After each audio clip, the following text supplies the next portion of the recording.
Hi, this is Professor of Photography Jeff Curto, and welcome to class session number 11 for History of Photography. Class session number 11 deals with women photographers, women in photography, looking at their particular point of view and finding out whether or not there is a particular point of view that women bring to the medium. Here we are joining our class in progress. We're going to talk specifically today about women in photography and women photographers. And it's not that we've completely ignored women photographers as we've gone along, but we've kind of moved them at least a little bit aside in order to cover some of the more important male practitioners. But I wanted to circle back and make sure that we understand the way in which women have contributed to photography over its history. And an overarching question that I'm going to try and see if we can answer this afternoon is this one. Is anatomy destiny? Is anatomy destiny?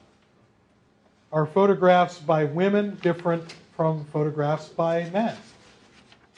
Can or should we describe different forms of expression, photographic or otherwise, as men's or women's art? If we know the gender of the photographer, does it affect our response to the image? If we know the gender of the photographer, does it affect how we respond to the picture itself? So these are some basic questions that I want to try and ask and maybe answer, although I don't know if we'll necessarily get to exact answers. Let's sort of see if we can talk through this last one. If we know that the photograph was made by a man or made by a woman, does that impact how we view it? No. It's just like with most pictures that you see where they have the photographer's name at the bottom. You look at the picture first before you even look at the name, wouldn't you? Sometimes. But even if you look at the, I feel like even if you, no matter which way you look at it, if you look at the name first or look at the picture first, once you find out whether it's a male or female, it affects how you view the emotional aspect of the photo. And why is that? I mean, that's a really, I think that's at least in my mind, that's an accurate way of the way it happens to me. But why is that? Why does that happen? Different motives, different ways of thinking. Women are just different than men in their thought processes, and therefore they see things differently than men. And can you generalize that in any way? Like, can you say what that thought process difference is? Well, research would say that we have more emotional impact on our art. Perhaps our art may come more from an emotional point of view than men's in general. And which leaves men's art to come from? Can be a little bit more Like documentary. Intellectual. Masculine. Joanne was going to say something. Well, I was going to say the emotional part, but the opposite of that would be the men's being more intellectual. And that's such a generalization, but It is. Well, and in fact, sort of intriguingly, we're going to go on to make some presumptions and generalizations to try and because this is kind of a tough nut to crack in a way, to ask some of these questions about whether there is any kind of a gender divide, whether anatomy is destiny in photography. So I'm going to make a few presumptions, and a couple of them are here. In general, time and place determine the style of any kind of artistic output, not gender. So generally speaking, if we were to look at something from the 1890s and compare it to something from the 1990s, we would be looking at time stylistic differences as opposed to gender stylistic differences. Another presumption we can make, and you probably have seen this, although I haven't really defined it this way before, but if we look at that sort of 40 years on either side of the turn of the century, you can kind of see how that's one of the most important periods of artistic turns of events in photography's history. So much stuff happens there, right? So many things are happening around that 1880 to 1920. Democratization of photography, Eastman's Kodak camera, all of those kinds of things are changing the way photography is being used.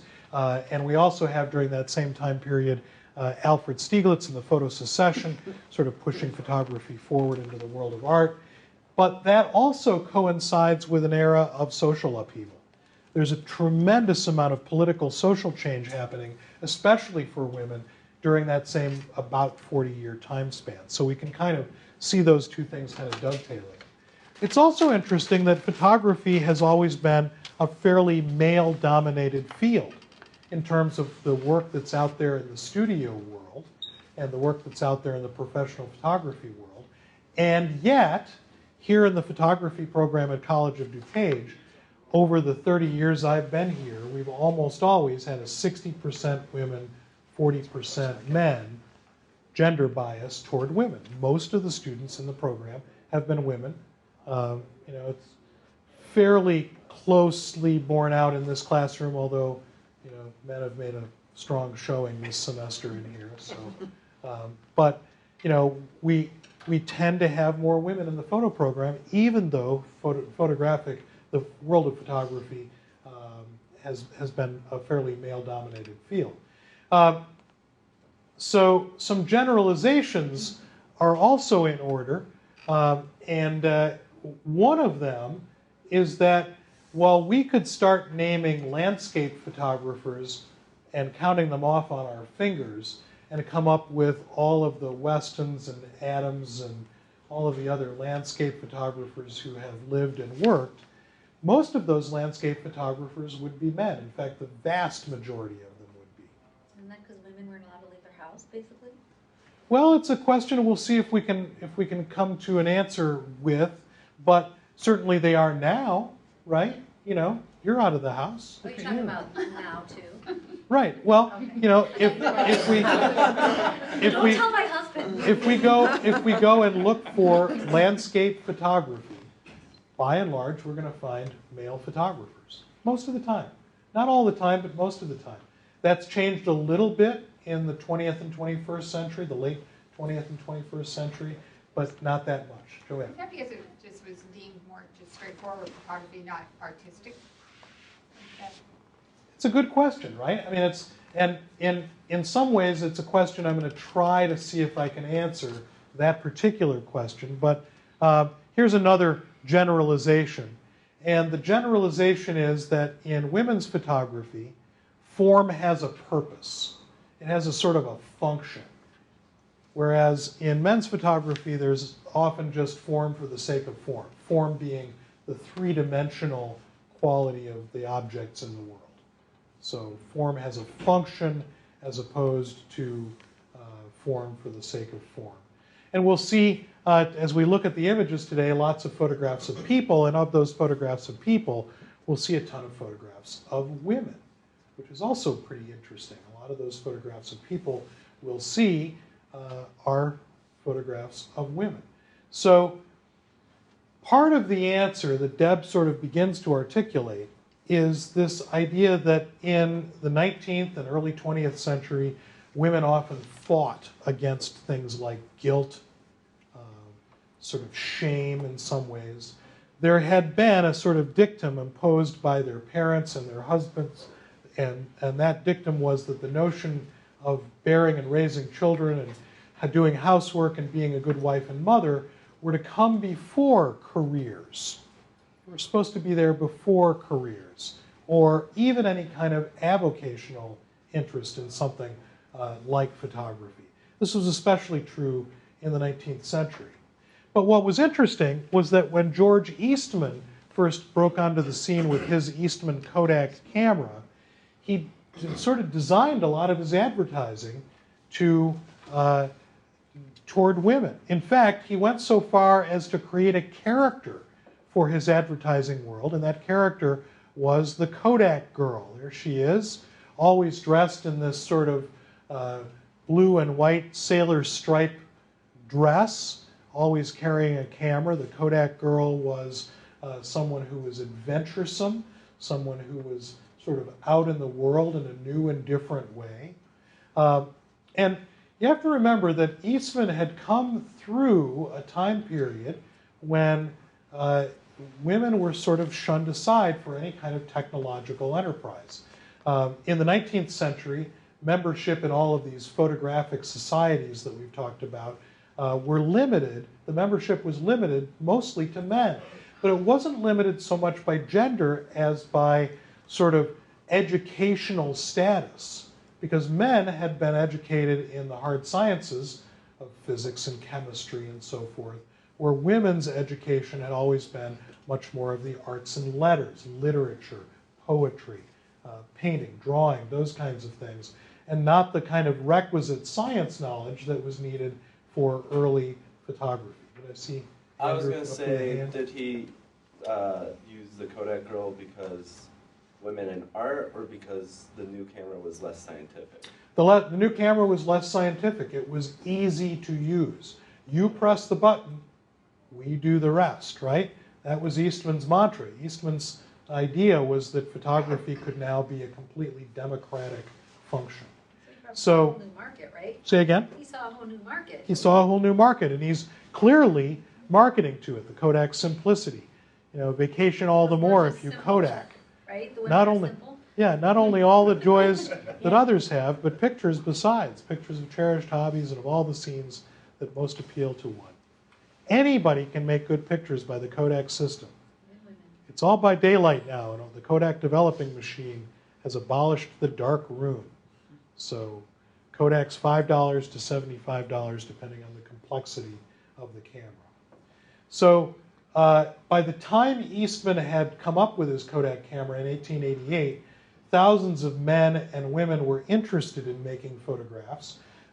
And women adopted the camera in a particularly sort of aggressive way because, as one critic said about the camera, a camera like the Kodak was, quote, so convenient that a lady might, without attracting any attention, go out upon Broadway and take a series of photographs, feeling perfectly sure that she would attract no more attention than she would if she carried a work basket. So I'll give you that again really kind of quickly. A lady might, without attracting any attention, go out upon Broadway and feel perfectly sure she would attract no more attention than she would if she carried a work basket. So what does that mean? What's a work basket? What's a work basket? Sewing. Sewing, knitting, needlepoint, you know, something that occupied her hands and would have been considered normal, right? You know, a lady carrying a basket of sewing or a basket of knitting or some other handwork would be considered normal. So this social critic says that a lady might, without attracting any attention, what's that about? Like it won't be weird. Like she's invisible. Nobody's paying any attention to her, period. Because She's female, women were supposed to be subordinate. seen, Like she's doing Not heard. something. seen but not heard, right? Yeah. They're not supposed to make any fuss. So the camera becomes a symbol of something that they can do that doesn't put them in the sort of critical eye of the public in some way. So that all falls into some other pieces of technology that are interesting to note, that are happening about this same time. And those pieces of technology are things like the steamship, the railway, and the Singer sewing machine. The Singer sewing machine, which joined Eastman's Kodak camera in being an important technological thing of the day. So some of this was in part due to some changing notions about technology and the way technology related to women and the way women related to that technology. Machinery had traditionally been assigned to men, partly because it was designed by them for them to use, things like steamships and railways. What happened was that when Isaac Singer perfected a home sewing machine, it was a device that allowed women to accomplish domestic chores while still working with the latest and greatest technology. It was something that was this intersection of new technology, but at the same time didn't pull the woman away from what it was that was considered her sort of normal duty. Not like the typewriter. Not like the typewriter. Typewriter Different was from the from typewriter. in. Originally, Yeah. became an accepted woman's device.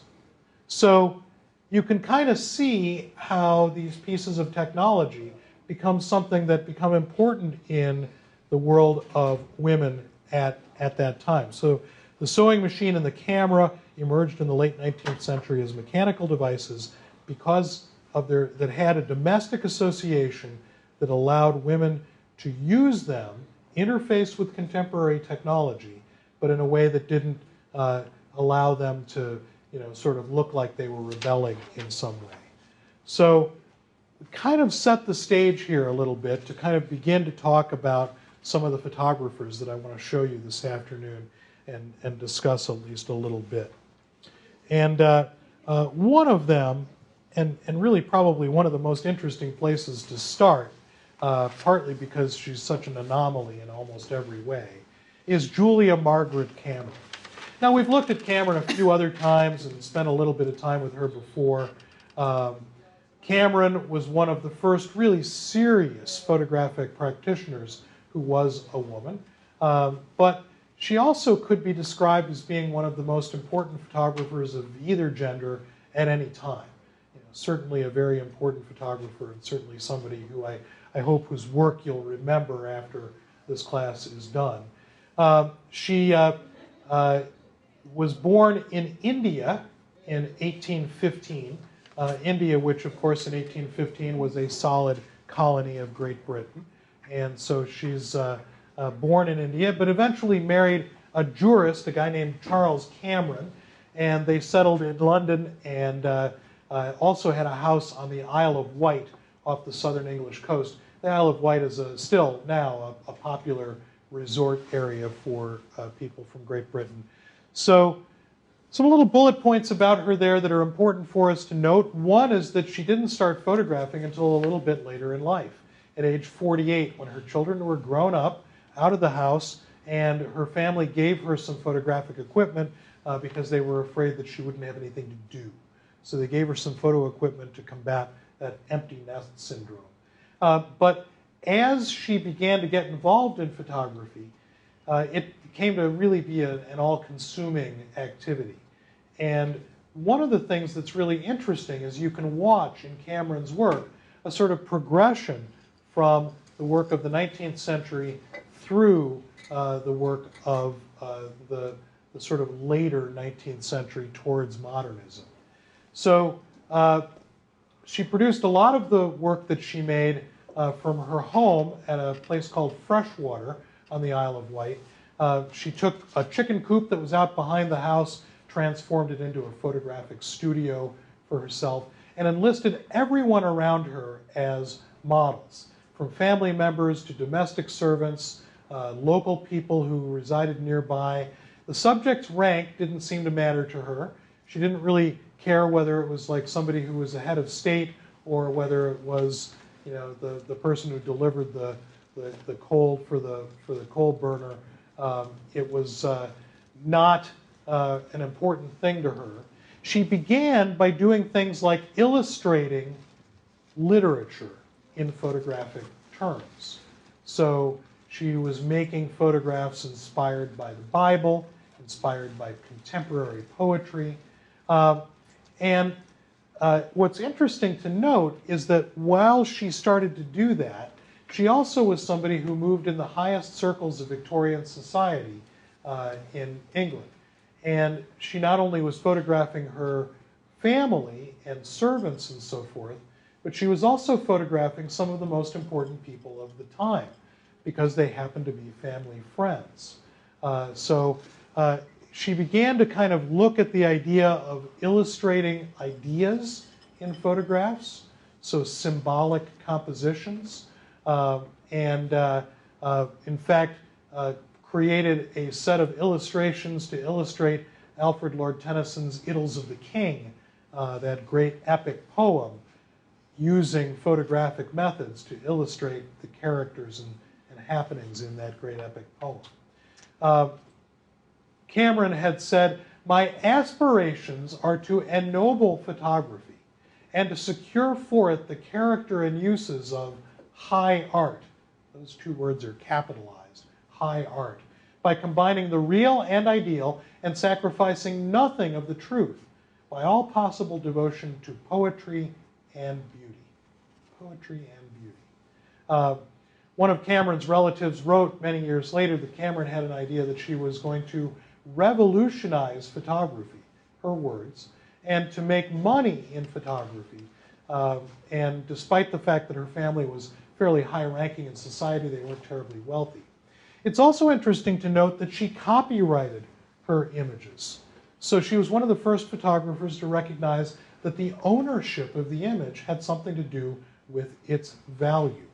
In her time, she was praised for her artistry, but chided for the sort of sloppy technical things that she did, oftentimes having a camera that wasn't quite in focus, partly because she believed that the picture was prettier when it was slightly blurry, or if she tapped the camera a little bit during the exposure. So apparently she wasn't the greatest technician ever, but she certainly was able to make some really evocative images.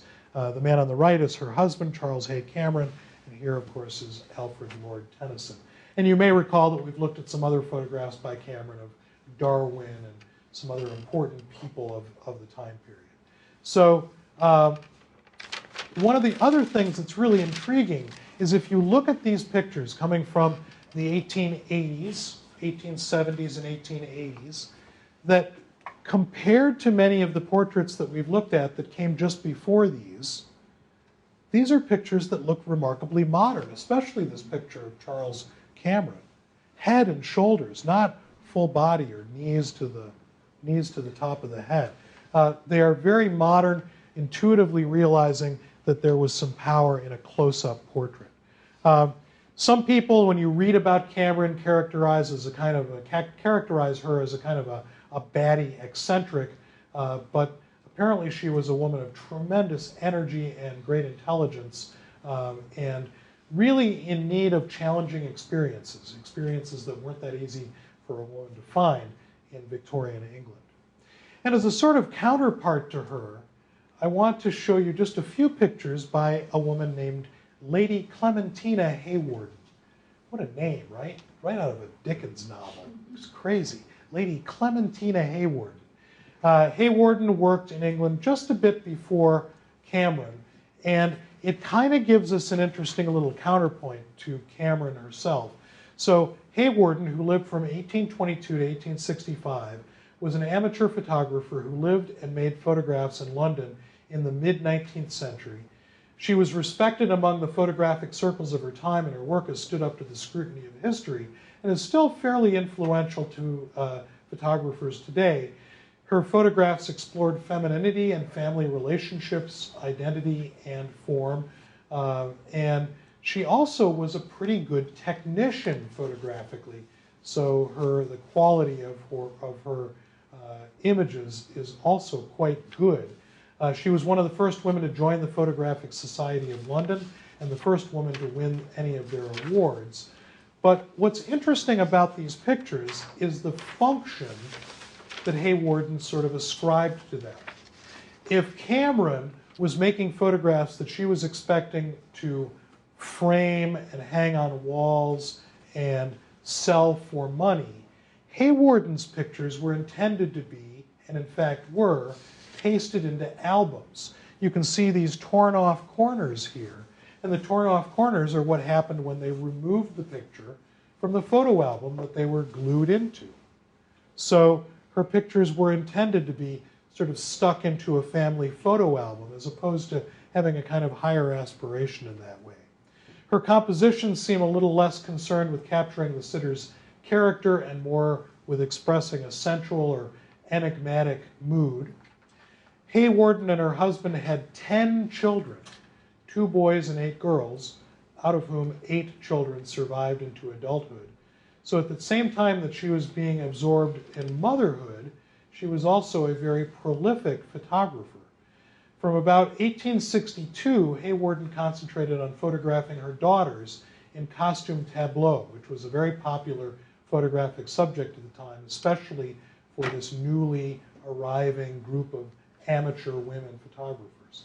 So costumes from the dressing up box are combined with dresses that are at the height of fashion to produce these beautiful and detailed studies that confound the contemporary of their time with the make-believe of dress-up. So she was, and we've talked about the idea of amateurism, she was a sort of a consummate amateur in terms of producing work simply because she loved doing it. And she produced about 800 extant photographs in merely 6 years of active work. She died at age 42, probably shortly after having the 10th child, I would guess, right? So, yeah, right? So just sort of thinking about that. So, and for us, 800 photographs doesn't seem like very much. I mean, 800 photographs is a weekend for some of us, right? But 800 photographs in the days of wet plate collodion is a huge number of images, especially for somebody who is running a household and raising 10 children. Really kind of a remarkable thing, dying at age 42.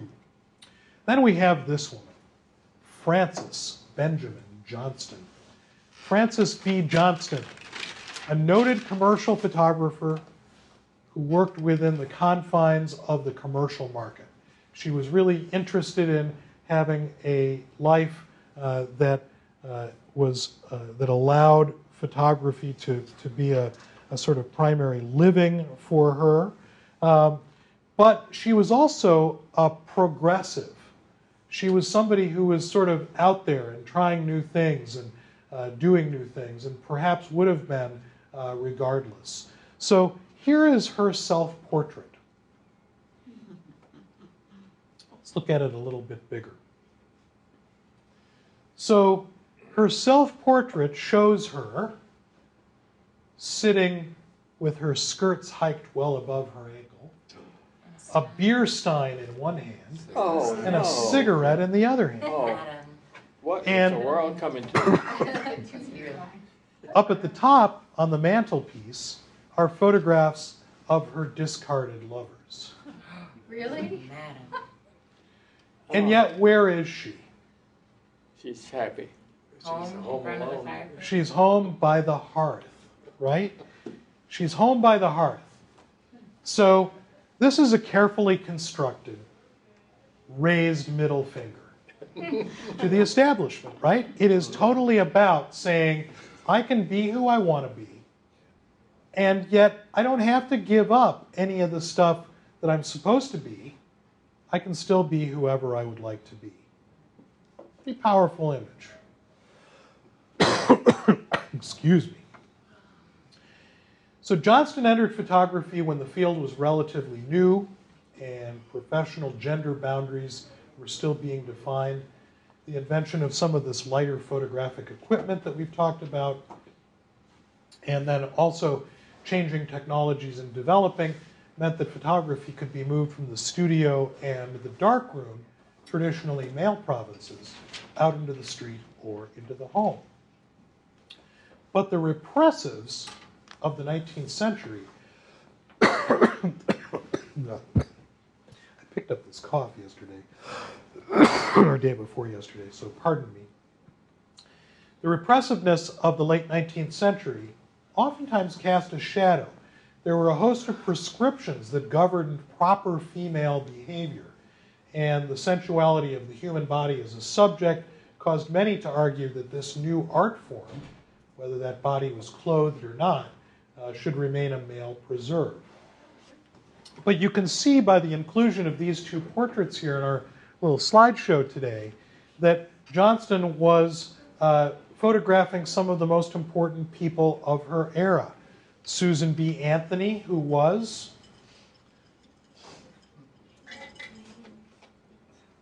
On a coin. on a coin. Why is Susan B. Anthony on a coin? She a women's right advocate.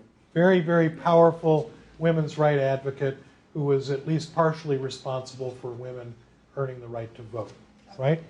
And Booker T. Washington? Women's right acts. Who's Booker T. Washington?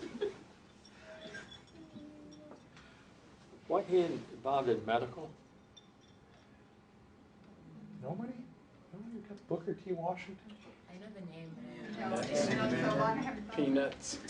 but Very, No, that was a George very, Washington very Carver. important person in the. He had been very influential during the sort of freedom movement from slavery, but more importantly, he went on to become a very, very important publisher of ideas about humanistic thought and rights. Right, so very important African American person. So. And Mark Twain, and then the wedding photograph for Alice Roosevelt, the daughter of the president. So she had studied, the photographer Johnston had studied art in Paris and Washington and had worked for periodicals, writing and illustrating her articles.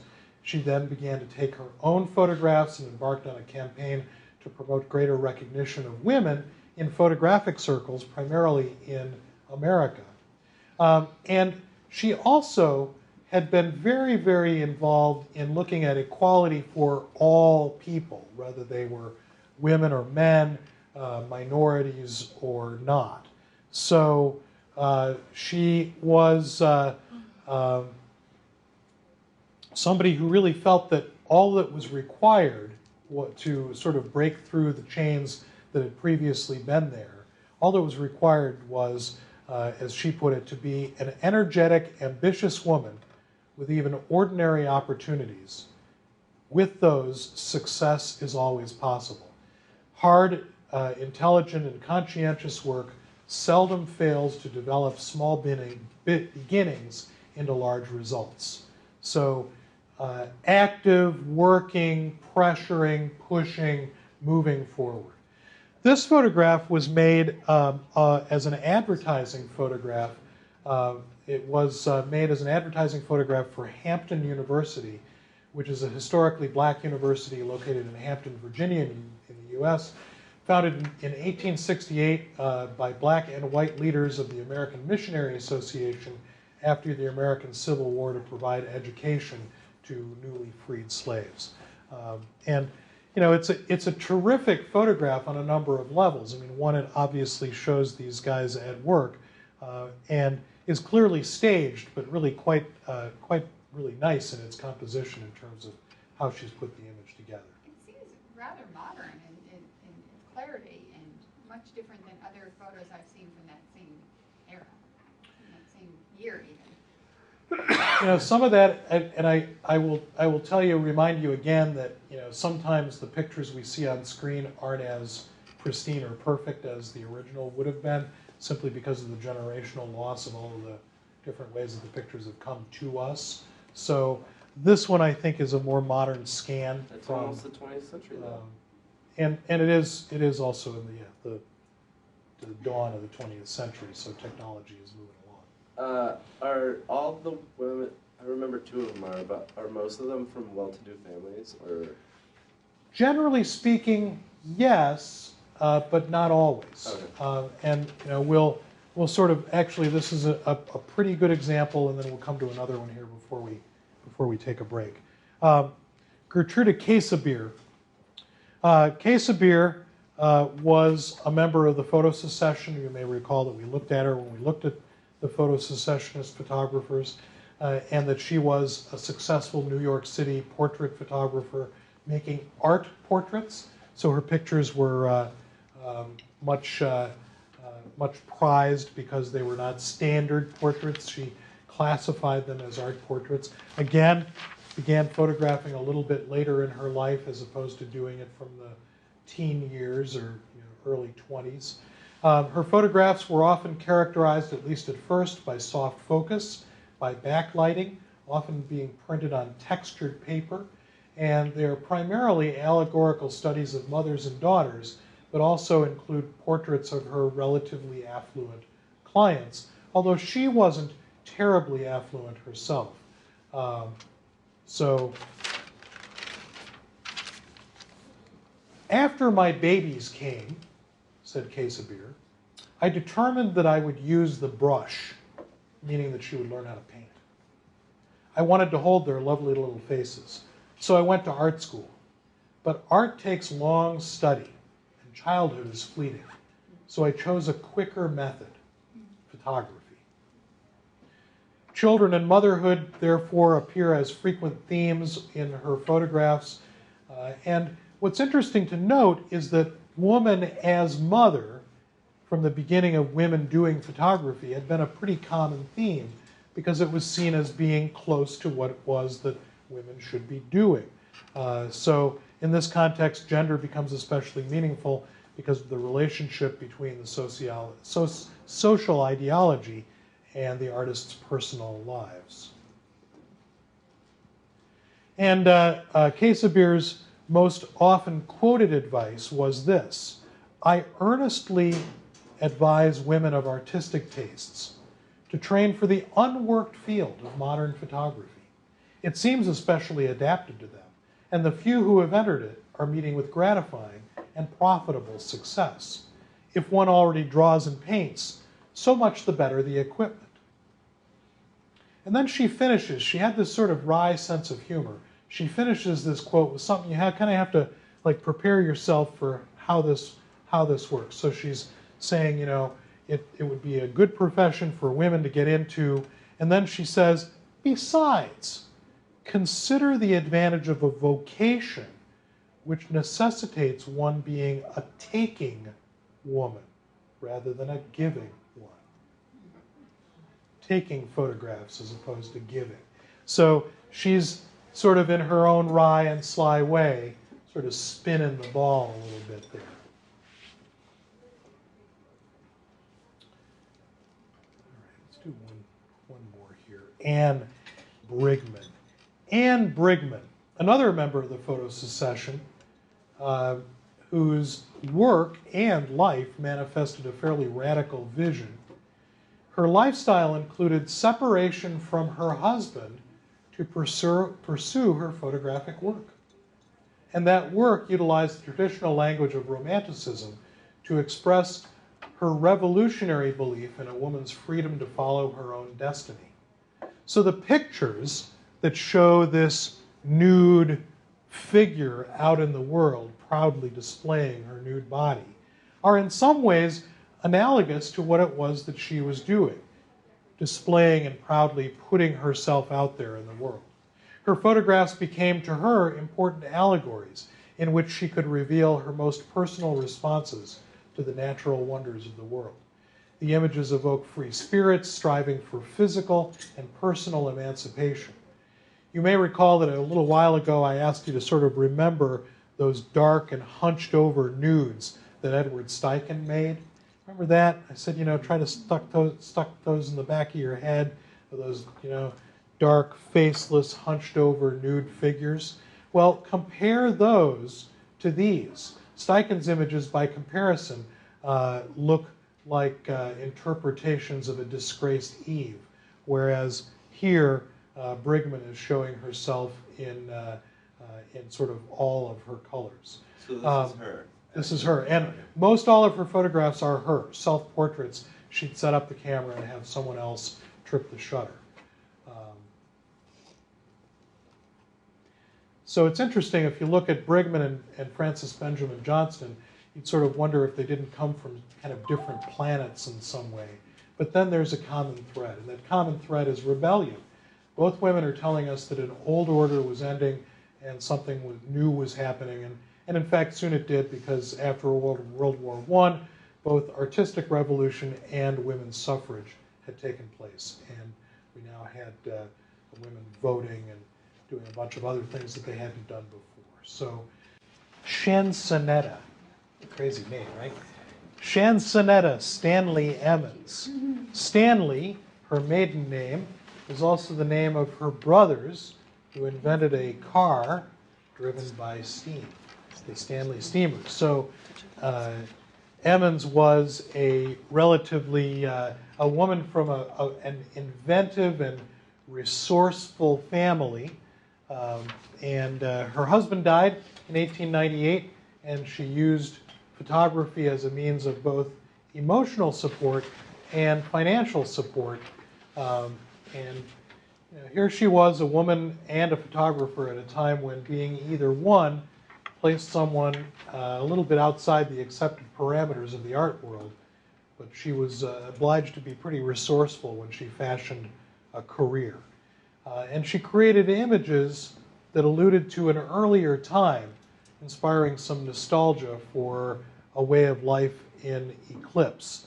So she's known for some really beautiful and oftentimes kind of touching scenes of rural Maine,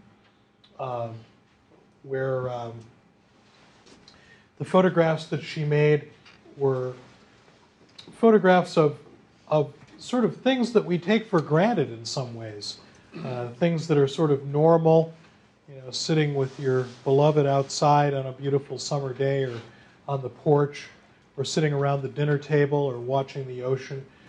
So one of the things that's interesting is that the whole concept of sort of genre photography, the genre of photography of sort of the domestic world really hadn't been invented yet. And so here's Chansonetta Stanley Emmons kind of exploring that world. So and then there's Imogen Cunningham. Imogen Cunningham, who was born in 1883, died in 1976. Everybody get their name on the sign-in sheet? Cool. So 1883 rather, to 1976. So she began photographing in 1901, and she photographed until about a week before she died in 1976. A 75-year career in photography, which in and itself is pretty remarkable. But now, let's add another sort of little bit of spin to it, that her 75-year career in photography, which ended at her death in 1976, when she died, she had been practicing photography for more than half of the history of the medium.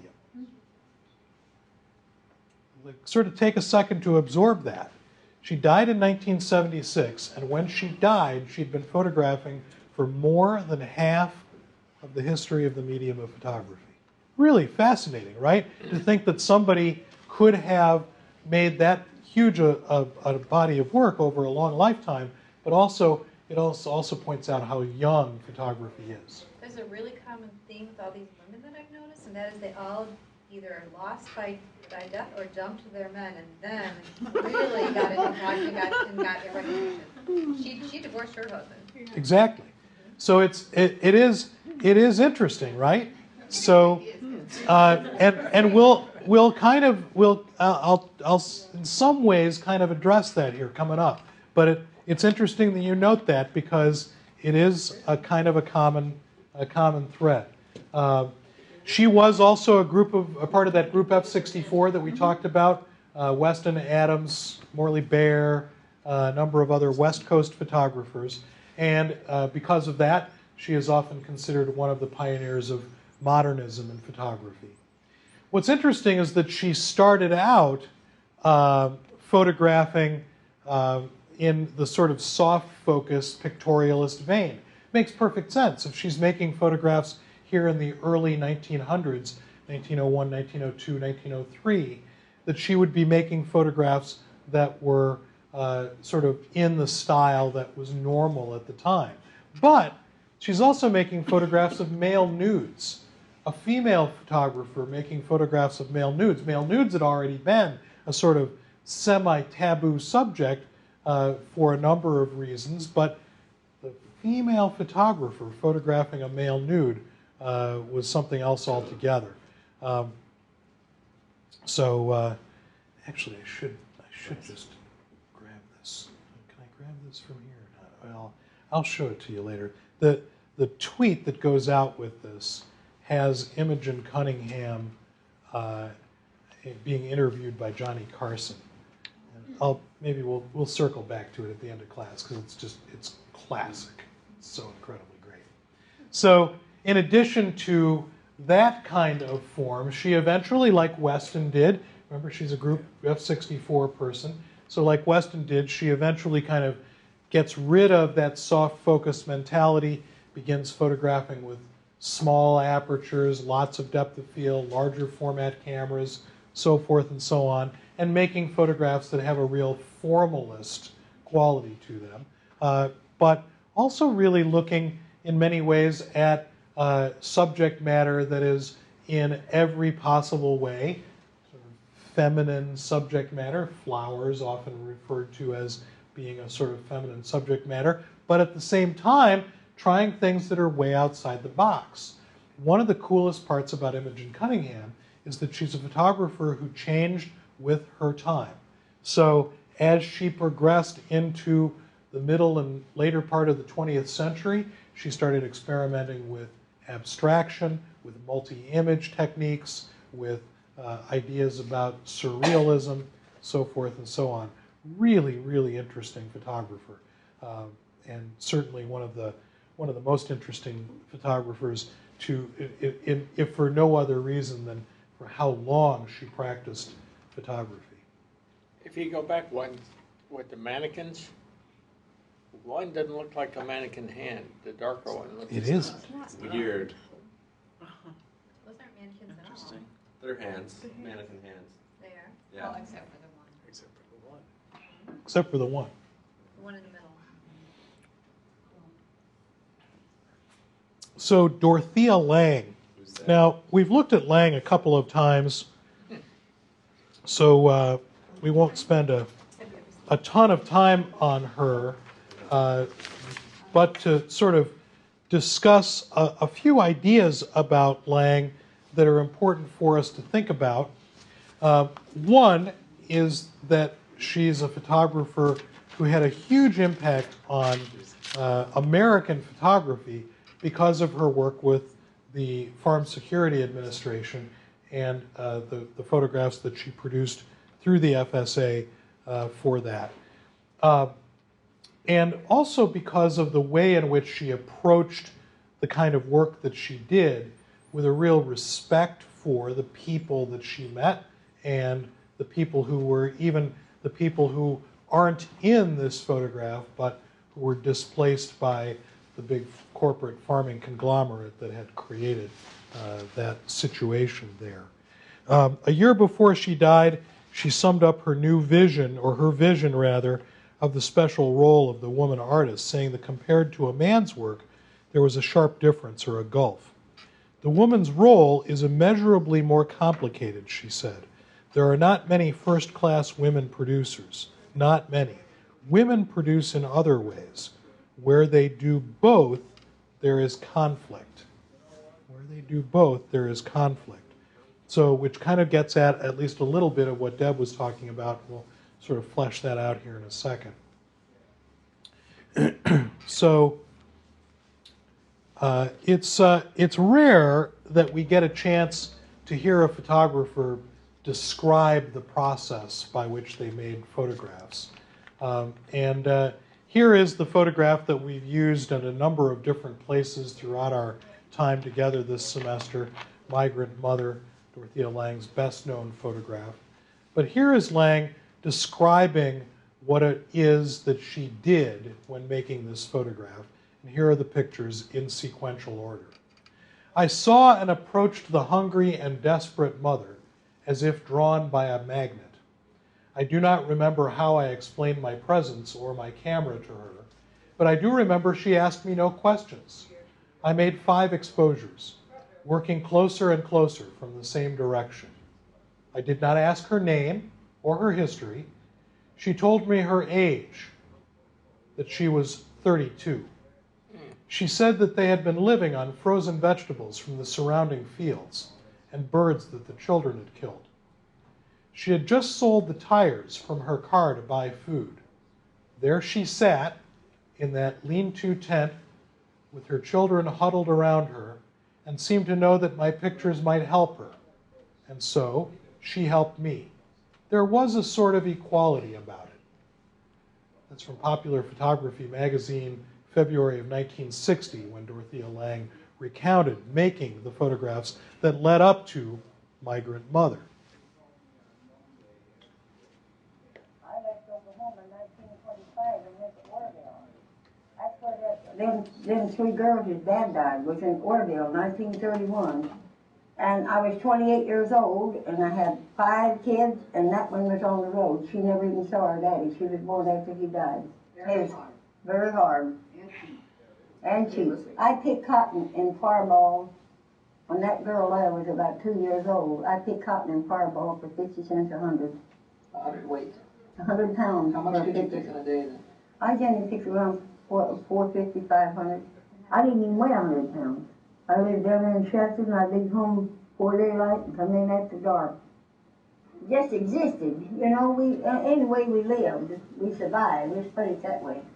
I walked from what they call the Hoover Campground, right there at the bridge. I walked from there to way down on 1st Street and worked at a penny a dish down there for 50 cents a day and the leftovers. You know, they gave me what was left over to take home. Maybe sometimes I'd carry home 2 water buckets full. Well, we started from L.A. to Watsonville.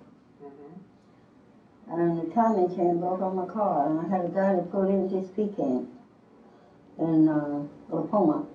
I started to cook dinner for my kids, and all the little kids around the camp come in, can I have a bite, can I have a bite? But they was hungry, them people was. And I got my car fixed, and I was just getting ready to pull out when she come back and snapped my picture. I come to this town in 1945. I transferred from Whittier State to Modesto. And when this hospital opened up out here, I went to work there. And the first 8 years I lived in this town, I worked 16 hours out of 24, 8.5 years, 7 days a week. Are you comfortable now? Yeah?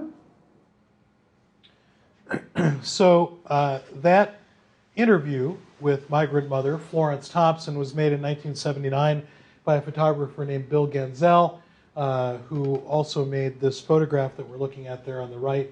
Florence Thompson died in 1983, and here is Genzel's photograph of Florence Thompson and her 3 children, her 3 daughters.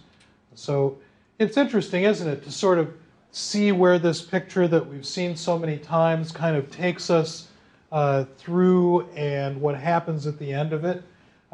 And really interesting on a number of levels. One of the things that I'd like you to sort of consider is what it would have been like to have been Florence Thompson, not only during her youth when she struggled and worked very, very, very hard for very little money, helping her kids survive, but also what it would be like to have been the name, or rather the face, associated with the Depression.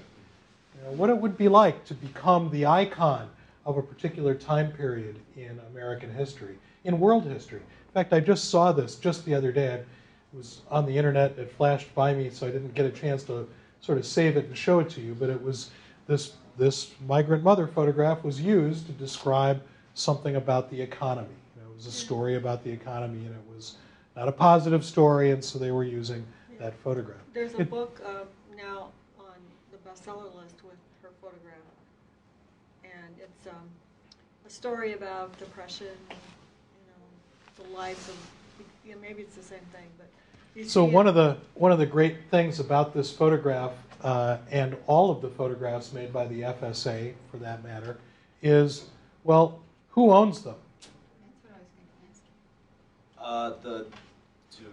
That's what I was going to ask. Library of Congress. You own them. Yeah, Library We of can Congress. buy those.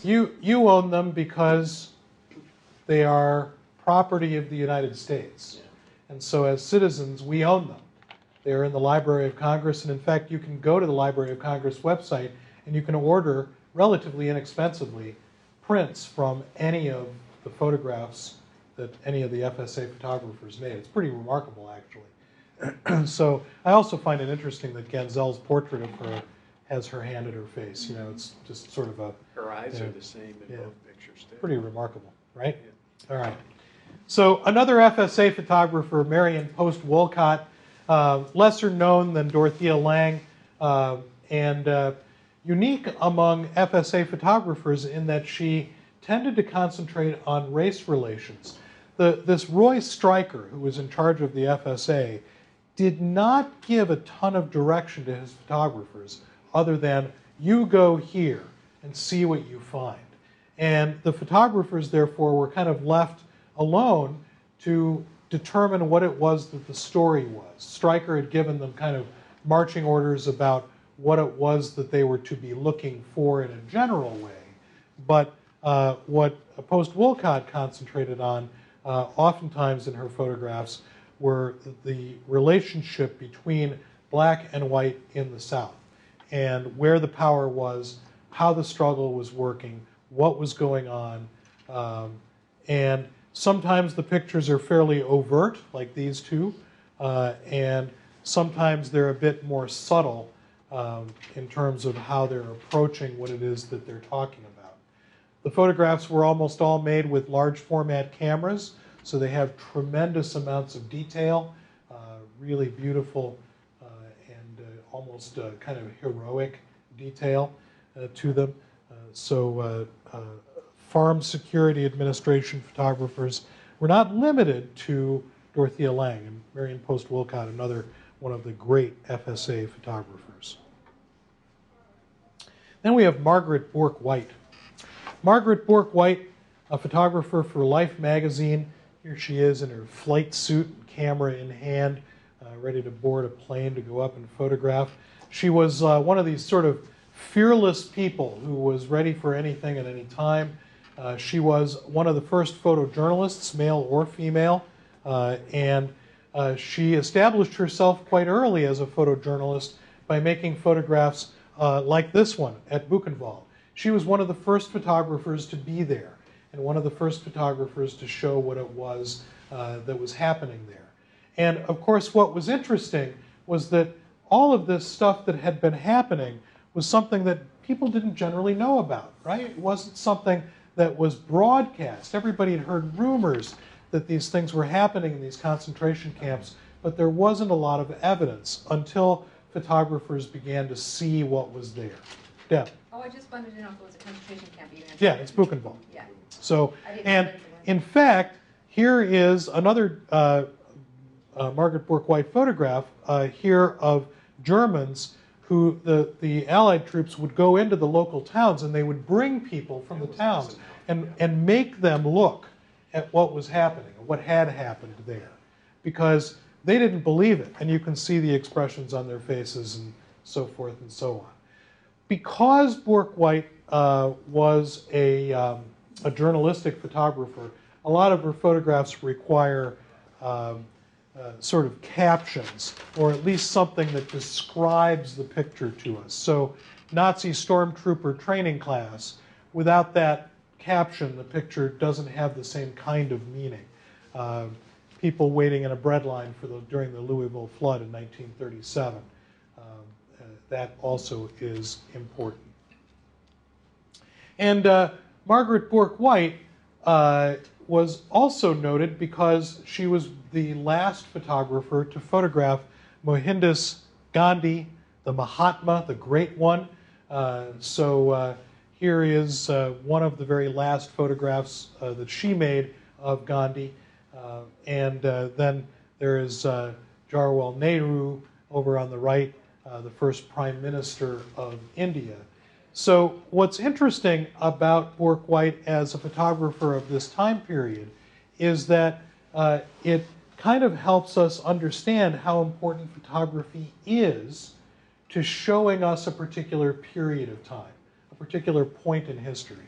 So here's one of Bourke-White's photographs of Gandhi, and of course Gandhi, who sort of established a policy of helping India gain its independence by peaceful resistance, non-participation in some of the things that the British government had declared that Indian citizens were supposed to do. So some of you may at some point have seen the great movie Gandhi. If you haven't seen this, this is now some years old, in the 1980s or something. It won Best Picture, and Ben Kingsley won Best Actor for portraying Gandhi. If you haven't seen it, or if you haven't seen it in a long time, it's really worth seeing for a number of reasons. Not only is it an amazingly good movie, but it also is a really good description of the way in which the world of that era has impacted the world of our era. To understand what happened there helps us to understand what's happening in our world now. Does this picture represent him making his own clothes? Yes, Gandhi was a firm believer in making homespun. He believed that because so much of India was given over to British landowners whose product went elsewhere and then was sold back to Indian citizens at inflated prices, Gandhi encouraged every Indian citizen to not buy British import cotton clothing, because it was cotton that had come from India, gone to England to be made into cloth, and then sold back to Indian citizens at prices that were far beyond what they could afford. So he told everyone, make your own clothes. So what's interesting about the movie Gandhi is that Candice Bergen plays Margaret Bourke-White in the movie. And does anybody remember seeing Gandhi a long time ago? Some of you may have seen it a long time ago. Really well worth a look-see now, just because it's such a great movie. So here's Candice Bergen as Margaret Bourke-White, and she does a tremendous job. Liberty is the worst form of violence. But do you really believe you could use non-violence against someone like Hitler? What you cannot do is accept injustice from Hitler or anyone. You must make the injustice visible. Candice Bergen. You're a temptress. Just an admirer. Nothing's more dangerous. So Bergen is fabulous in this movie, if for no other reason than she looks like she knows how to handle the 4x5 speed graphic that she uses. She looks like and acts like a photographer in the movie, which is really tremendous. So the reason I've paused here is that Margaret Bourke-White, as portrayed by Candice Bergen in the movie Gandhi, Bourke-White recorded one of the most important and interesting migrations of people in the history of the world. So India wins its independence from England, and as it does so, it splits into two nations. Because while Gandhi wanted very much to have all nations, all creeds, all religions under one umbrella of India, Muhammad Ali Jinnah becomes the first Governor General of Pakistan because Muslims believed that they needed their own state. And so what happened was that the part of India that had been India is now a new separate country called Pakistan. And what we had was, in 1947, 10 million people on the move on foot over hundreds of miles, with Hindus and Sikhs going south into India and Muslims going north into this new country of Pakistan. And the photographs of Margaret Bourke-White that she made during this time period are just extraordinarily moving, almost difficult to look at. They're so heart-wrenching. So here's another little snippet here. Mohandas Gandhi meets with Muhammad Ali Jinnah in an attempt to bring the Hindus and the Muslims together. In an India always torn by the strife of castes, Mahatma Gandhi has tried for some semblance of unity. Again, it is something he failed to achieve. He parted friends with Jinnah, he says, but the Indian problem remains.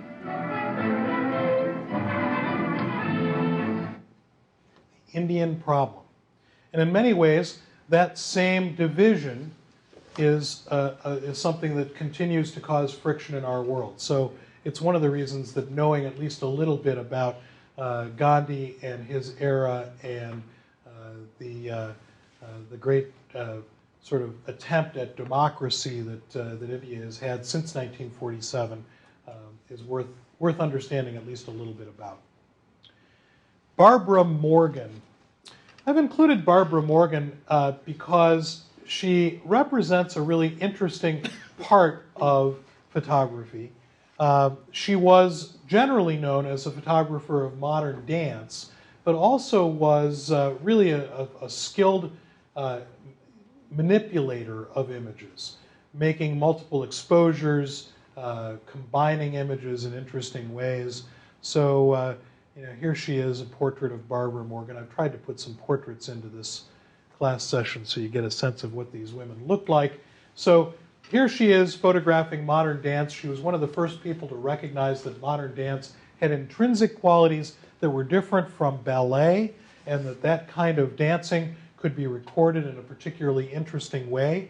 Previous photographers of modern dance had tried to photograph during performances, but Barbara Morgan would instead take some notes during a performance and then ask the dancers to come back and perform certain movements that she found particularly interesting. So both of these are Martha Graham, the great dancer Martha Graham, dancing.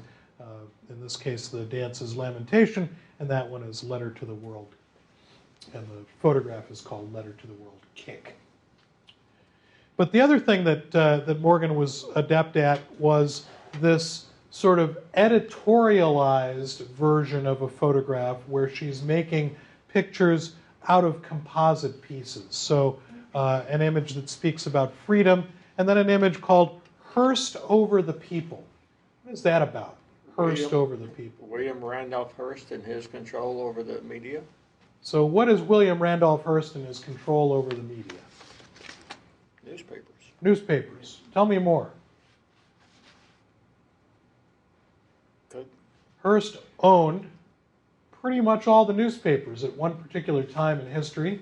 He owned almost every newspaper in America, at least all the major ones. And there was a tremendous concern that because one person owned the media at a time period when the media was predominantly newspapers, if one person owns the media, Misinformation. how do you get any kind of purity of information? How do you know what kind of information is pure? Very interesting in our time period now, when news has become almost exclusively editorial. Somewhere there's a spin underneath, right? And we have to figure out how to kind of balance our viewing and our understanding of various news organizations to understand where the real truth lies, because every piece of news seems to be spun at us in some way. Then Vivian Maier. Vivian Maier, man, this woman is really, really interesting. Her story is interesting. The history of her story is interesting. And it's also interesting because she embodies that idea of an amateur photographer. Somebody who merely photographed simply because she clearly couldn't not photograph. She seemed compelled to photograph. The more we learn about her, almost the less we know in some ways. She's a woman shrouded in tremendous amounts of mystery. A woman who was a nanny as a profession almost her entire life, kept this sort of secret world of photography that nobody knew about until she died. And after she died, all of a sudden, all of these photographs come to light and go on sale at some sort of household auction, and a couple of different buyers end up with the photographs. And as they begin to look at them, they recognize that it's not just sort of happenstance. This woman was an amazingly good photographer. So she was born February 1st, 1926. She died April 21st, 2009. And she was born in New York City, but grew up in France and returned to the U.S. and worked for about 40 years as a nanny, predominantly here in Chicago. During those years, she took about 100,000 photographs. 100,000 photographs, primarily of people and cityscapes, most often in Chicago, but she traveled and photographed all around the world. Her photographs remained completely unknown and mostly undeveloped and unprinted until they were discovered by a Chicago historian and collector, John Maloof, and then simultaneously discovered by another collector who also found a substantial body of her work. And the work wasn't discovered until 2007, just 7 years ago. Following Maier's death, her work began to receive some critical acclaim, and the photographs have been exhibited literally all over now, in the US and England, and Germany, Denmark, Norway, Italy, just about every place you could possibly imagine, and have appeared in newspapers and magazines, have prompted a number of documentary movies about them, and a few books have been published as well. And most intriguingly, sort of by a set of odd circumstances, much of the film that Vivian Maier had shot which had remained undeveloped. She'd shot the film but hadn't developed it. Ended up here at the College of DuPage in our darkrooms. And our students, led by Frank Jakowick, our lab manager, program specialist, our students developed this film. Hundreds of rolls of 120 film and proofed all of those negatives. And as they proofed those negatives, they were the first people to see the photographs that this woman had photographed, had made. Really interesting, right? Hundreds and hundreds and hundreds of rolls of film came through our darkrooms, were developed and proofed, and in some cases printed. And also intriguingly, Vivian Maier will have an exhibition of her work here in our new gallery in this building sometime this summer, and it's going to be accompanied by a sort of custom-made print sale. Ask Frank for more information about it, but man, it sounds like it's going to be awesome. We're going to show one of the documentaries here, but it will occupy the new Cleve Carney Gallery down there in the lobby of the Arts Center building. So I think it has a lot to do with the fact that Frank had some tremendous input on getting this woman's work developed. So imagine if you leave behind hundreds of rolls of film undeveloped, what happens to that film? And fortunately, somebody who cared enough to save it ended up bringing it here and developed it all. So pretty amazing, really, when it comes right down to it. But it also points out, and something that I just like to keep mentioning to you, the history of photography is constantly being written. You know, we can sort of think of what it is that we've been talking about, these last 11 weeks or whatever, as being a sort of finite body of information. But I didn't have anything in my slide presentation about Vivian Maier 5 years ago. We didn't know about Vivian Maier until maybe 4 years ago, as this work started to bubble to the surface. People were saying, "Have you heard about this work by Vivian Maier?" And then Frank gets involved. So we're writing the history of photography, you and I. What we value, what we save, how we save it, and the work that we do and the work that others do is continuing to add to that body of information about the history of the medium. So Deanne Arbus. Deanne Arbus is another photographer whose importance is so incredibly great that it's hard to kind of figure out where to put her. She certainly is an apt subject for our Women in Photography class session, but it would be tragic to go through a history of photography class without talking about Arbus, who arguably is one of the most important photographers of the 20th century, and is certainly a very influential photographer even to this day, even though she died in 1971. So the pictures that she made are tremendously direct, and they are often, if not always, of people who live in some ways on the edges of society. And they're very direct and very sort of odd in the way in which she made them.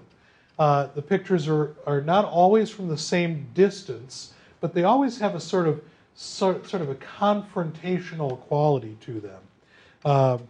When her work sort of burst onto the scene, it aroused a tremendous amount of controversy that was divided kind of into two camps. One camp said that these pictures were unhealthy and shocking, the sick products of a sick mind. And another camp said that what she was doing was looking closely at societal misfits and asking the normal, quote-unquote, middle-class man and woman to ask themselves why they considered themselves so superior. So her pictures, as she would describe them, were like trophies of the hunt. She was particularly interested in photographing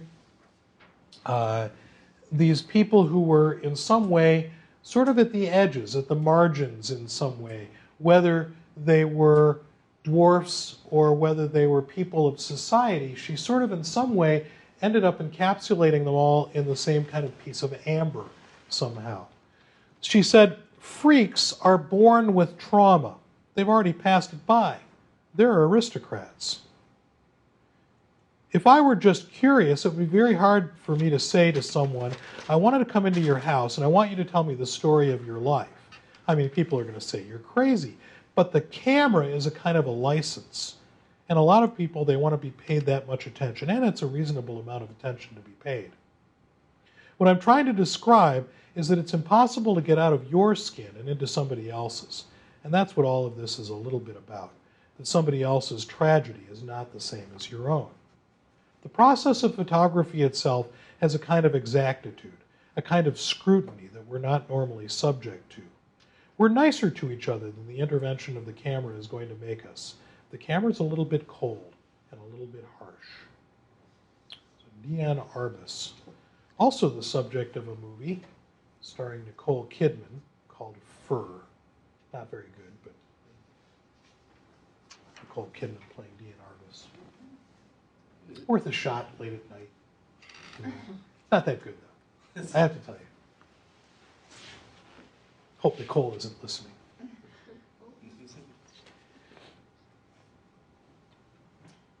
Marie Casindus. Casindus is notable for a number of reasons, but probably the one that I want to pull out is her use of Polaroid materials. Polaroid, when it first came out with its peel-apart films, a piece of film would go into the back of a 4x5 camera. It would be pulled out and squeegeed so that a pod of chemical would get squished in between a receiver sheet and a negative, and then peeled apart to reveal the photograph after a minute of development with these chemicals in contact with one another. Polaroid, as they developed this film, gave a bunch of the film to photographers and said, try this out, see what you can make with it. And what Casindus said was, wow, it's like having a darkroom in the palm of my hand. Because what she recognized was that as she began to experiment with it, if she did exactly what was on the box in terms of the instructions, she got regular looking pictures. But if she made very long exposures, 10, 15, 20 minutes long, and she made changes to the development time of how long these two sheets were allowed to stay in contact with one another, or the temperature, putting it in the refrigerator versus maybe putting it under her arm or in an oven that was at a low temperature, that she could affect the way in which the colors worked. She could change the color palette of the material. Now, this was revolutionary. To us, this kind of thing doesn't seem like crazy at all. I mean, it seems like, well, wait a second. Isn't photography that malleable, that manipulable? I mean, all I do is I take my digital camera capture card out of my camera and I put it in the computer and I download the pictures and I can change the white balance all I want. Color photography wasn't ever that easy. When you made a color photograph, it was on a piece of film. That piece of film was merely a kind of template for all kinds of different things you might do, but you would do them later. You wouldn't do them at the time that you saw the scene. Casindus begins to recognize that if you could take a color picture on the site and see the result directly afterwards, you could alter the way the picture looked. Polaroid was a revolutionary material for photographers who worked with it because they recognized that there was something that they couldn't ever have done before, which was manipulate color. Because color had always been this thing that it was difficult, not impossible, but difficult to do in the traditional darkroom. You could do it, but you needed so much more equipment, and you needed to have much higher control over that equipment. So the Polaroid material for Casindus was something that allowed her to make these gorgeous, romantic, beautifully lit photographs that had this sort of feel to them that no other photographer had made before, and she began to exploit the qualities of those images. Olivia Parker. Olivia Parker in the 1980s almost single-handedly helped return photography to an interest in still life. If you think about it, photography had started with still life, but really hadn't been particularly interested in it until Olivia Parker and a few other photographers, but primarily Parker, began to explore the world of still image, carefully controlled still images. The living world, she said, seems to consist of fine balances and thin edges, small variations with fragile structures, delicate membranes, narrow temperature and pressure tolerances. I like the implications of visual edges, the swollen limits of a ripe pear touching a hard line of light, downy feathers confined by a metal grid, a mirror scattering its surfaces into nothing, or the thin shell of a bright face, its edges already deteriorating to darkness.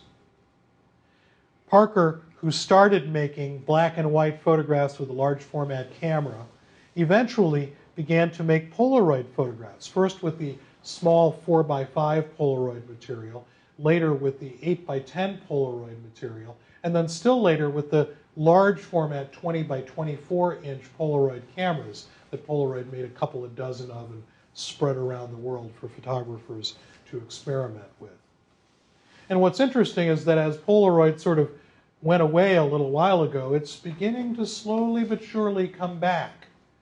And yet Olivia Parker hasn't been sort of sitting on her laurels resting. She's been embracing the digital world. For 35 years, she said, I have made pictures that came out of the still life genre. Still life has sometimes been spoken of as a small art form, insignificant compared to the grand traditions of portrait, religious, and history painting, or 20th century statements tendered as huge, abstract, or expressionist canvases, not to mention the exotic, or all too terribly real, transfixed in the camera's eye. Yet, still life remains. Sometimes it's a vehicle for learning, but I suggest that its persistence has to do with its proximity to the most basic concerns of human life: food, shelter, sex, and accompanying life and growth, and death. So she then goes on to say that the photographs I've been working on have a specific reference: 17th century Dutch, Flemish, and Spanish painting, light against a dark ground. To begin with, the pictures remain photographic, light and lens shaping them. And what's interesting was that she made this move from the film world to the digital photography world after getting into a bad skiing accident and not being able to easily move around. So she was kind of hobbled for quite a long time and was able to sit at the computer and play with these images. Is that a brain? Yeah. Yeah. Okay, just wondering. In a jar, the brain in a jar. Joyce Tennyson. And Joyce Tennyson I've included for two reasons. One is that her photographs celebrate sort of the goddess spirit. So by and large, her photographs are about women. They're about women's issues, and they're about the sort of spiritual quality of women. People, she says, are at the center of my work, and I'll always be interested in their inner life. It's what's below the surface that continues to fascinate me.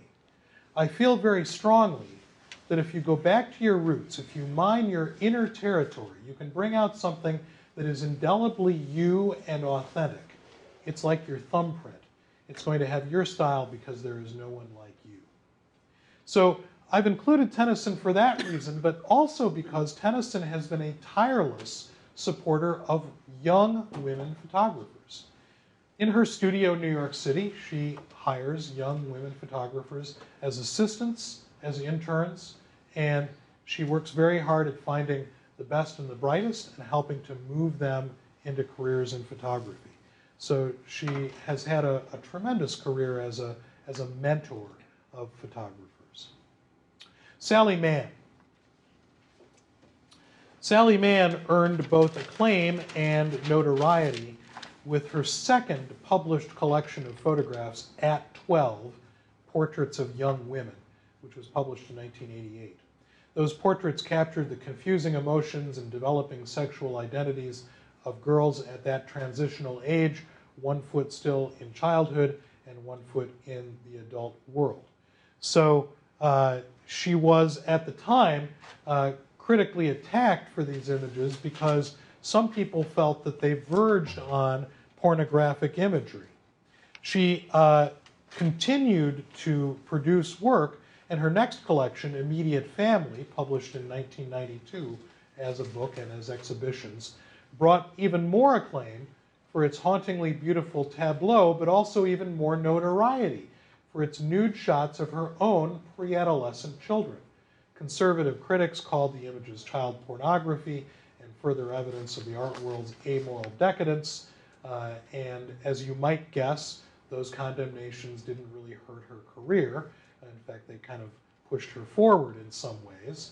The photographs are usually made with an 8 by 10 inch camera, are incredibly beautiful in terms of their tonal rendition and in terms of the way in which her children sort of give themselves to the camera. There is a terrific video about her work called What Remains that's going out in a tweet right now. More recently, she has been working with wet plate collodion, producing wet plate collodion photographs and making photographs of unpopulated rural Virginia landscapes. So here she is at work. My plates are horribly flawed, but of course it's the flaws I like, so you pray. In your prayer, you pray, please don't let me screw it up, but just screw it up a little bit, just enough to make it interesting.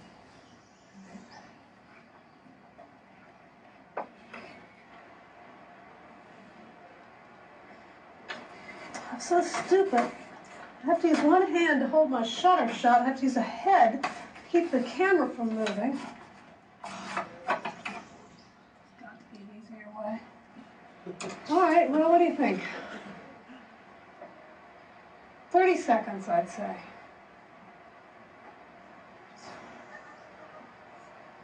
Actually, so just making that exposure guess. So wet plate, of course, has become a very important part of contemporary photography, partly because of its throwback nature, but also because of the kind of pictures that it produces. Really interesting to see that that sort of whole thing come full circle. Annie Leibovitz, an important photographer of celebrity and popular culture. One of the things that I've always loved about Leibovitz is her very, very clever, very creative use of environment combined with pose. So she tells us a little bit about the subject by virtue of where the subject is photographed. She has long been an important photojournalist and also an important editorial photographer.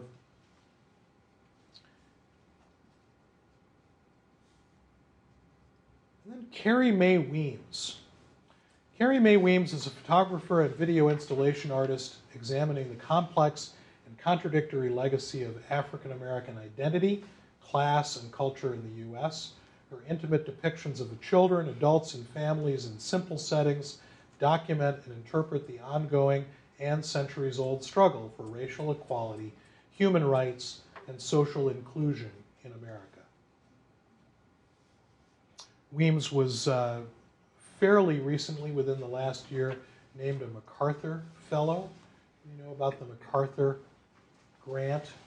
The MacArthur Grant is a grant you can't apply for. They come and ask you, and they give you enough money to be able to live and work for at least 1 year on whatever it is that you want to live and work doing.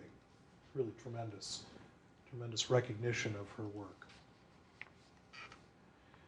So this piece, or set of pieces here, is from the Kitchen Table Stories, and it's sort of set up in some ways as a play, like a drama, around notions of families. What are the issues that surround monogamy and polygamy? What are the issues that surround motherhood and friendship and compassion? Pretty terrific stuff. Conceptual. We're going to come upon these conceptual things more and more as we hit toward the end of the semester. Mona Kuhn, interested in redefining ways of looking at the body as a residence to ourselves. Kuhn's first monograph, called Photographs, was published by Stadel, very important publishing house, in 2004, and was immediately followed by Evidence in the spring of 2007. The images appearing in evidence were photographed entirely in a naturist community in France, where Mona Kuhn resides each summer. I met her. She's awesome, right? Yeah, the way she talks about how she does the photographs was, because she just doesn't pick random people. She said she like took them out to lunch and got to know them for a while before she shot all of these. Which makes perfect sense, because otherwise this sort of like casual quality about the pictures wouldn't really make any, it wouldn't work, I don't think, in the same way. So critics have said the people in Mona Kuhn's photographs are nude but not naked, completely relaxed before the camera. They give the impression that nothing could clothe them better than their own skin. With a unique style, Kuhn's intimate photographs of both young and old are sensual compositions of skin and wrinkles, light and shadows, gestures and gazes. It was Kuhn's closeness and unforced sensuality that led Bottega Veneta creative director Thomas Mayer to approach her for their collection for 2011 and 12. And the art director, the creative director, said, I wanted to express a closeness in this campaign, the kind of intimacy that is at the heart of Mona's image, as well as her precise approach to light and color and the freshness of her images. Now, I brought that piece into the equation because, not just in women's photography, but in a general way, one of the things that the last decade has shown us is a tremendous crossover between the world of art photography and the world of commercial photography. Mona Kuhn was out there just making her pictures the way she wanted to make them. And somebody comes along and says, wow, I really like the style of that image. I like the style of what you're doing, the way in which you're approaching these subjects. I'd like you to do commercial work for us.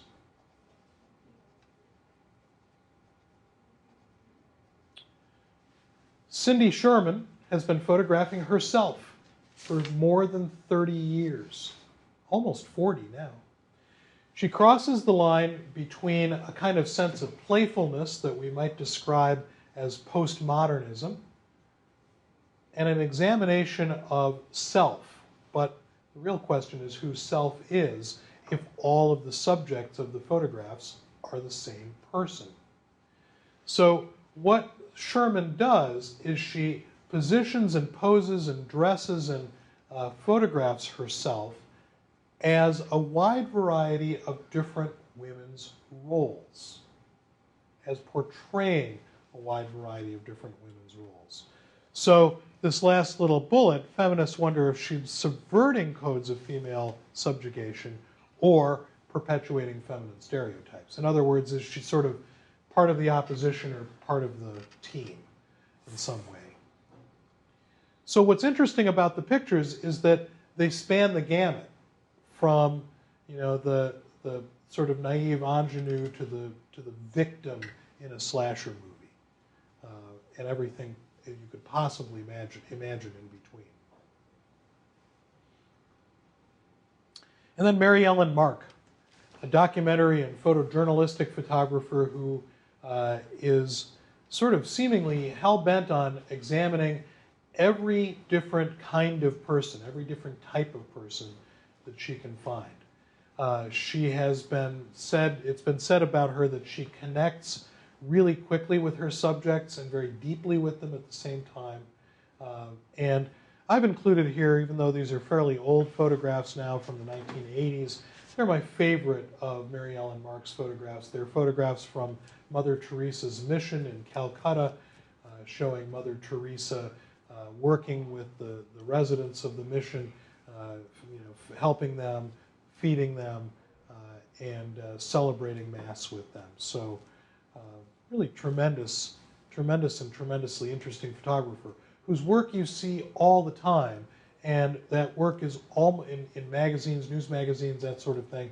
That work is almost always directed toward some sort of humanist strategy.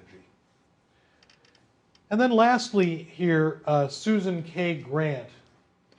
Susan K. Grant's work stems from her very careful examination of dream state. Dream state. she wanted to photograph what dreams look like. And to do that, she figured out that in order to know what dreams look like, she would consult dream researchers. So she went to a sleep institute and underwent a bunch of studies on her own sleep state, what it was that her brain was doing during sleep. Then she began to make photographs of what dream state feels like, or maybe what dream state looks like. The photographs are displayed in many different kinds of ways, from fairly small prints to very large prints. But at least initially, one of the ways that she wanted to display them was like this, printed on thin, transparent sheets of material that were hung from the ceiling of the gallery, so that as you walked around them, they moved with the current of your movement, moving around the gallery. Moving these things as if they were in dream state themselves, that you were inside of the dream. So here she is, not photographing anything in reality in some way, but really photographing the world of our subconscious and what that subconscious looks like. So if we come to the end here, see if we can answer that question, is anatomy destiny? And what about Betty? What about Betty? What about Betty Friedan? You know? What about Betty Friedan, who in 1963 said the problem lay buried, unspoken. For many years in the minds of American women, it was a strange stirring, a sense of dissatisfaction, a yearning that women suffered in the middle of the 20th century in the United States. Each suburban wife struggled with it alone as she made the beds, shopped for groceries, matched slipcover material, ate peanut butter, sandwiches with her children, chauffeured Cub Scouts and brownies, lay beside her husband at night. She was afraid to ask even of herself the silent question, is this all? Does that still exist? Oh, yeah. Deb says yes. Mike says yes.